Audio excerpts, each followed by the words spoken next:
అంటే అంతా మోసం అండి. చెప్పేది ఒకటి, చేసేది ఒకటి. ఆ రోజు 70 మంది ఎమ్మెల్యేలు ఉండి ఆ రోజే రాజధాని అమరావతి వద్దని చెప్పొచ్చు కదా. చెప్పకుండా 33,000 ఎకరాలు కావాలని చెప్పి మోసం చేసి అందరు రైట్ అని చెప్పి మళ్ళీ తర్వాత మోసం చేయటం తప్పు కదా.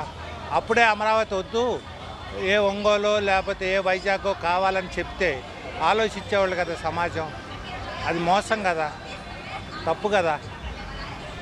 ఇప్పుడు సామాన్యులు ఎంతమంది బలైపోయారు. తలా 10 సెంట్లు 20 సెంట్లు కొనుక్కున్న వాళ్ళు ఎంతోమంది బలైపోయారు కదా. జగన్ మళ్ళీ రావాలనుకుంటున్నారా, చంద్రబాబు రావాలనుకుంటున్నారా? జగన్ ఎందుకు రావాలి చెప్పు. జగన్ రావాలని అన్నావు కరెక్టే. జగన్ పలాని పని చేశాడు, డబ్బులు ఇస్తున్నాడు. డబ్బులు ఇస్తే సమస్య పరిష్కారం కాదు కదా. నా పిల్లడికి ఏదైనా ఒక ఉద్యోగం ఇస్తానో లేకపోతే ఇక్కడ ఏదైనా ఒక ఇండస్ట్రీలు పెడితేనో లైఫ్ లాంగ్ బాగుపడతాం. ఇప్పుడు 10,000 రూపాయలు 5,000 రూపాయలు జగన్ ఇస్తున్నాడు. ఇవ్వటం లేదని మేము అన్నాం.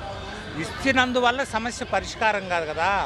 మనం బతికినంతకాలం మన కాళ్ళ మీద మనం నిలబడటానికి ఏదైనా దారి చూపించాలి. కానీ ఏదో 10,000 ఇచ్చాడు, 5,000 ఇచ్చాడు, 3,000 ఇచ్చాడు కాబట్టి జగన్ కోటేద్దామనే కాన్సెప్ట్ అయితే ఎన్నాళ్ళు ఇస్తాడు.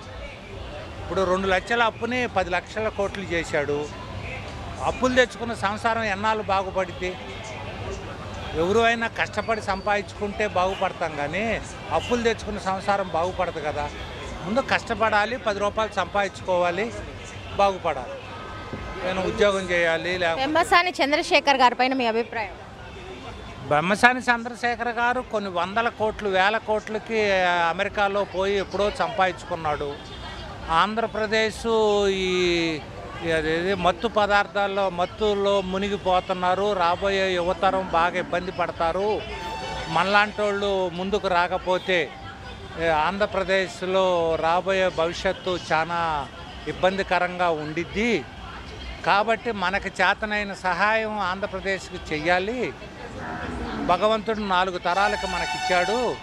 కాబట్టి మనం ఏదో ఒకటి గుంటూరులో ఆంధ్రప్రదేశ్లో కొంతన్న వరకన్నా మేలు చేయాలనే ఉద్దేశంగా అమెరికా నుంచి అన్నీ వదిలిపెట్టుకొని ఇక్కడికి వచ్చాడు.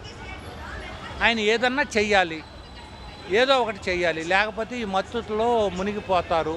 రాబోయే యువతరం 10 ఏళ్లలో చాలా దెబ్బతింటారు. ఆంధ్రప్రదేశ్ రెండో బీహార్ లాగా తయారైంది. ఒకరినొకడు పొడుచుకోవటం, ఒకరినొకడు నరుక్కోవటం అయ్యిద్ది. కాబట్టి ఏదో రకంగా బాగు చేయాలి అనే ఉద్దేశంగా అమెరికా నుంచి ఇక్కడికి వచ్చి ఏదో చెయ్యాలి. వాళ్ళేం డబ్బుల కోసం కాదు. ఆయన డైరెక్ట్గానే చెప్పాడు, మాకు 4 తరాలకి భగవంతుడు మాకు ఇచ్చాడు, మేము డబ్బుల కోసం రాలేదు